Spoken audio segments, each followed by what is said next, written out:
పరిశుద్ధ నామమునకు మహిమ కలుగునుగాక. క్రీస్తునందు ప్రియ దేవుని బిడ్డలారా, ప్రభువైన యేసు క్రీస్తు పరిశుద్ధ నామములో మీ అందరికీ ఉదయకాల శుభములు తెలియచేయచ్చు ఉన్నాను. ఈ దినమంతయు మీకు మీ కుటుంబానికి దీవెనకరముగాను ఆశీర్వాదకరముగాను దేవుడు అనుగ్రహించాలని మీ కొరకై ప్రార్థిస్తూ ఉన్నాను. నేటి దినము కొరకు ఏర్పాటు చేయబడిన దేవుని వాక్యము కీర్తనల గ్రంథం 112వ సంకీర్తన మొదటి వచనం. యెహోవాను స్తుతించుడి, యెహోవాయందు భయభక్తులు గలవాడు, ఆయన ఆజ్ఞలను బట్టి అధికముగా ఆనందించువాడు ధన్యుడు. ప్రియులారా, నేటి దినము కొరకు ఏర్పాటు చేయబడిన ధ్యానాంశము దైవ భయం అన్ని భయాలను పారద్రోలుతుంది. ప్రియులారా, మనకున్న అనేక భయాలను మనోవైద్యులు ఫోబియాలు అని చెబుతుంటారు. కొంతమందికి ఎత్తు ప్రదేశాలంటే భయం, అక్రోఫోబియా. కొంతమందికి ఇరుకైన ప్రదేశాలంటే భయం, క్లస్ట్రోఫోబియా. కొంతమందికి నీళ్ళంటే భయం, మరికొంతమందికి కుక్కలంటే భయం, మరికొందరికి మనుషులంటే భయం. అయితే ఒక్క భయాన్ని మనం అలవరుచుకుంటే అది అన్ని భయాలను పారద్రోలుతుంది. ఆ భయమేమిటి అంటే 112వ కీర్తన మొదటి వచనంలో మనం చదువుకున్నాం. యెహోవాను స్తుతించుడి, యెహోవాయందు భయభక్తులు గలవాడు, ఆయన ఆజ్ఞలను బట్టి అధికముగా ఆనందించువాడు ధన్యుడు అని. ప్రియులారా, ప్రభునందు భయము కలిగి ఉంటే అది అన్ని భయాలను పోగొడుతుంది. వాటిలో ఒకటి కుటుంబ భయాలు.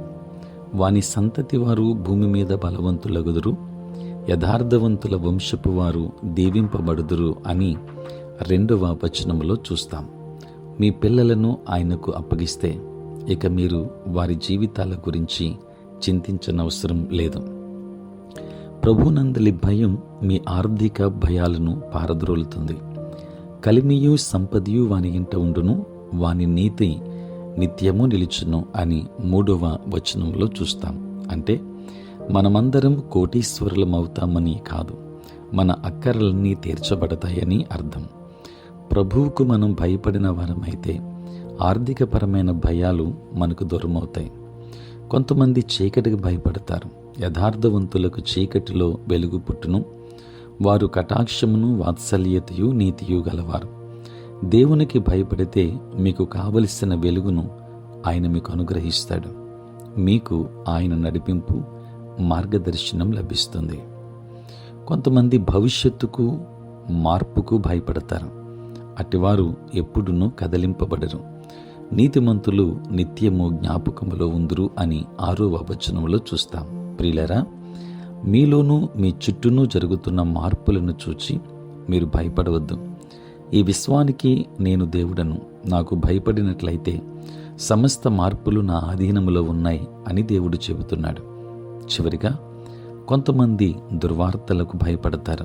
అయితే 7వ వచనంలో ఇలా వ్రాయబడి ఉంది, వాని హృదయము యెహోవాను ఆశ్రయించి స్థిరముగా ఉండును, వాడు దుర్వార్తకు చడియడు. ప్రియులారా, దేవుని చిత్తాన్ని అనుసరించి మీరు నడుచుకున్నప్పుడు ఏదీ మీకు దుర్వార్తగా ఉండదు. దేవుని మాటలు వింటున్న దేవుని బిడ్డలారా, ప్రభువుకు మీరు భయపడినప్పుడు ప్రతి భయాన్ని మీరు జయిస్తారు. ప్రభునందలి భయభక్తులతో నేడు మీరు నడుస్తూ మీ భవిష్యత్తు విషయమై ఆయన యందు నమ్మిక ఉంచండి. ఆయన మీకు సమాధానం అనుగ్రహిస్తాడు. దేవుని కృప మీ మీద ఉండునుగాక. ఆమేన్. ప్రార్థన.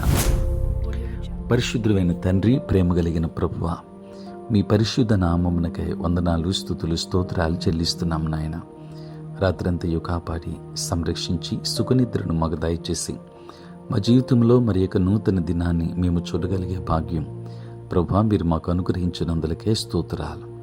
తండ్రి, దినమంతా కూడా మీ సన్నిధి మాతో ఉంచండి. మీ ప్రసన్నత మాకు అనుగ్రహించండి. మా ప్రతి బలహీనత నుండి విడుదలనివ్వండి. నేటి మా పనులలోనూ, ప్రయాణములలోనూ, పరిచర్యలోనూ తండ్రి మీరే తోడుగా ఉండండి. నాయన, ఎంతోమంది సమస్యలతో ఉన్నారు, వారికి సమాధానం ఇవ్వండి. రక్షణ లేక నశించిపోతున్న వారు ఉన్నారు, వారికి రక్షణ భాగ్యాన్ని ఇవ్వండి. చదువుకుంటున్న బిడ్డలను దీవించండి, జ్ఞానమును వారికి అనుగ్రహించండి.